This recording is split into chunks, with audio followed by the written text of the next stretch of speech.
मी याच्यावर प्रश्न निर्मिती केली आहे। तो विषय आहे मराठी, घटक आहे वचन, त्यातली आधी घेतलेली क्षमता आहे N1C3.4 लेखनात व्याकरणदृष्ट्या योग्य शब्दरचना वाक्यरचना वापरणे। त्यासाठी अध्ययन निष्पत्ती आहे भाषेच्या व्याकरणाचे विविध घटक, उदाहरणार्थ विरामचिन्ह, काळ, क्रियापद, लिंग, वचन, जोड शब्द इत्यादी ओळखतात व त्यांचा वापर करून लेखन करतात। त्यासाठी आम्ही प्रश्न तयार केलेला आहे। ज्ञानावरचा जो प्रश्न तयार केलेला आहे तो आहे खालील शब्दांचे वचन बदला, कारण तो घटक त्याला समजलेला आहे, त्यामुळे तो दिलेल्या शब्दांचं वचन या ठिकाणी बदलणार आहे। शब्द आहेत बांगडी, त्याने बांगड्या लिहिणं अपेक्षित आहे। त्यानंतर दुसरा शब्द आहे शाळा, तो शाळेचं वचन शाळाच राहतं हे त्या ठिकाणी त्याला ज्ञान झालेलं आहे, त्यामुळे तिथं त्याने वचन शाळा असंच लिहिणं अपेक्षित आहे वचन बदलमध्ये। त्यानंतर तिसरा शब्द आहे वही, आणि या वहीचं आहे वचन त्याने वह्या असं लिहिणं अपेक्षित आहे। त्यानंतर पुढचा आम्ही आकलनावर बनवलेले प्रश्न आहेत।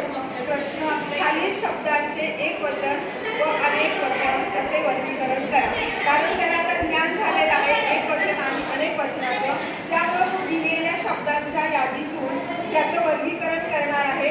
कोणता शब्द एक वचनी आहे आणि कोणता शब्द अनेक वचनी आहे यानुसार तो त्या रकान्यामध्ये। त्यानंतर पुढचा प्रश्न आम्ही बनवलेला आहे उपयोजनावरती, आणि तो प्रश्न आहे खालील वाक्यातील अधोरेखित शब्दांचे वचन बदलून वाक्य पुन्हा लिही। मग आता त्याला जो अधोरेखित शब्द दिलेला आहे त्या शब्दाचं वचन ओळखायचं आहे आणि त्यानुसार शब्द वचन बदलून प्लस त्याला क्रियापदामध्ये पण बदल करायचा आहे अचूक असा।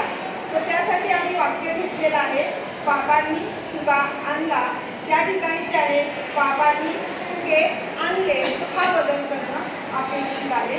त्यानंतर दुसरं वाक्य आहे राजूने गोष्टींची पुस्तके वाचली, पुस्तके हा अधोरेखित शब्द आहे, त्या ठिकाणी त्याने राजूने गोष्टीचे पुस्तक वाचले हे अपेक्षित आहे। आणि अशा पद्धतीने आम्ही या वचन या घटकावरती ज्ञान, आकलन आणि उपयोजनावरती प्रश्न तयार केलेले